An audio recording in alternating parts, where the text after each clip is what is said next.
La naissance d'un cyclone, quelque part dans les océans de la planète, ne relève pas du hasard. Plusieurs indices doivent être présents pour qu'apparaissent ces phénomènes naturels, dont la force dépasse le plus souvent la puissance d'une bombe atomique. Il faut savoir qu'un cyclone tropical, c'est en gros une machine thermique qui puise l'essentiel de son énergie dans la chaleur de la mer. Donc si la mer n'est pas assez chaude, physiquement, il est impossible qu'un cyclone se développe. Et il y a un seuil critique pour ça qui est admis grosso modo par tout le monde, c'est que la température de surface de la mer doit être supérieure à 26 degrés, et ce sur une épaisseur d'ailleurs suffisante, en gros sur 60 mètres d'épaisseur.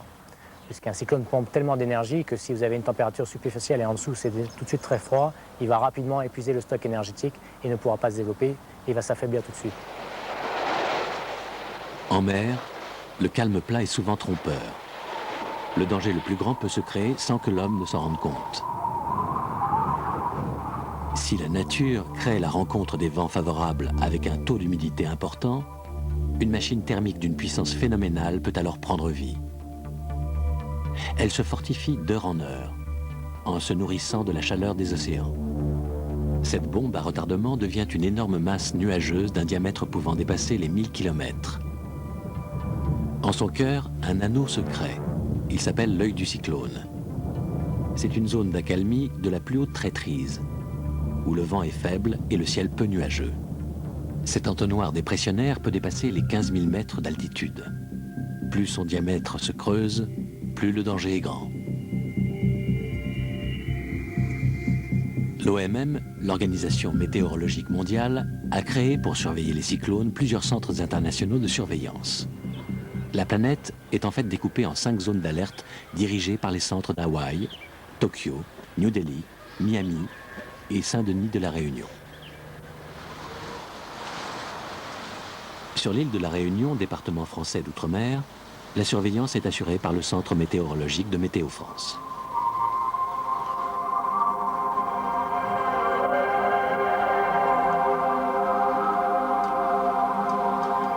Météo France s'est vu confier par l'Organisation météorologique mondiale le rôle de centre météorologique régional spécialisé, cyclone.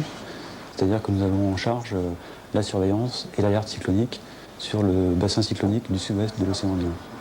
Cette responsabilité s'applique sur l'ensemble du bassin cyclonique, c'est-à-dire que nous avons un rôle d'information, de surveillance, d'alerte et donc d'information des pays de la zone qui sont concernés par les cyclones tropicaux.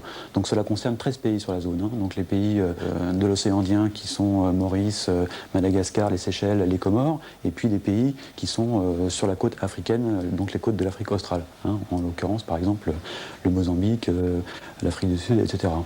Et donc ça c'est une mission globale vis-à-vis de ces pays, donc on leur fournit l'information dont ils ont besoin pour eux-mêmes prendre leurs propres dispositions au niveau de leur pays.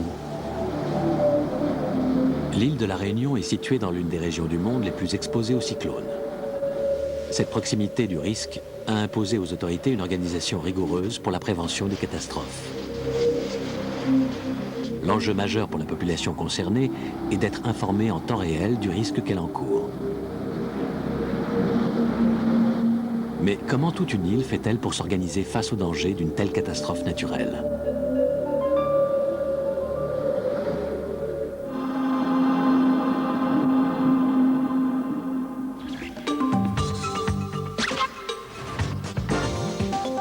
Pour commencer, un point sur le 3e système dépressionnaire de la saison. À 10h, Kony, c'est son nom, se trouvait à 670 km au nord des côtes réunionnaises.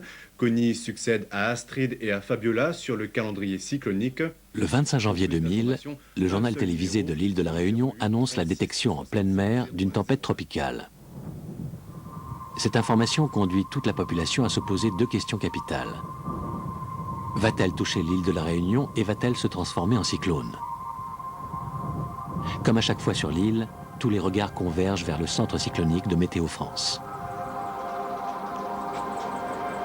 Donc on se retrouve 2 jours plus tard, donc le 27 janvier 2000. Entre-temps, Kony a continué de s'intensifier, est devenue donc une forte tempête tropicale en cours de nuit.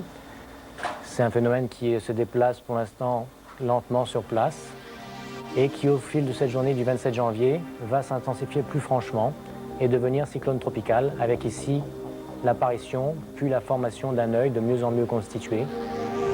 Pour les spécialistes de Météo France, Tout l'enjeu est maintenant d'anticiper le plus précisément possible le comportement de ce nouveau cyclone. Connie se déplace lentement en direction de l'île Maurice et de la Réunion. Sa vitesse ne dépasse pas 10 km à l'heure. Mais à l'intérieur de cette bombe thermique, les vents sont déjà supérieurs aux 200 km/h. Depuis une demi-heure donc, notre île est en vigilance cyclonique. Cela veut dire que la forte tempête tropicale présente une menace potentielle pour la Réunion dans les jours qui viennent. Il faudra donc éviter de faire certaines choses, comme nous le rappelle Jean-Régis Ramsamy. Le système d'alerte mis en place en 1994 permet à la population d'être plus attentive aux phénomènes cycloniques. Ce stade de vigilance cyclonique est simplement un stade de prévision et de prévention dans lequel nous indiquons à la population qu'il est nécessaire de prendre un certain nombre de précautions de bon sens, faire des réserves d'eau, s'assurer du bon état d'étanchéité des ouvertures, du toit, ranger un certain nombre d'objets qui peuvent s'envoler facilement. Le second stade sur lequel nous agissons est dit d'alerte orange. Le stade d'alerte orange n'induit pas encore d'interdiction ou de prévention particulière, mais simplement indique aux acteurs économiques, à la population et aux services de l'État qu'un cyclone, qu'un météore cyclonique est susceptible de concerner l'île dans les prochaines 24 heures. Donc là, on est sur un stade de distance beaucoup plus rapproché où effectivement, il faut prendre un certain nombre de mesures opérationnelles et efficaces. Mais quels sont les indices scientifiques qui poussent les spécialistes météo à déclencher une alerte orange? Le lendemain, le 28 janvier, si on regarde l'évolution de Connie, donc elle est très nette sur cette animation d'image satellite de la journée, et on constate que Connie présente un œil parfaitement circulaire, d'environ une quarantaine de kilomètres de diamètre, un petit œil centré, quasiment au centre de la perturbation, ce qui est un critère de forte intensité.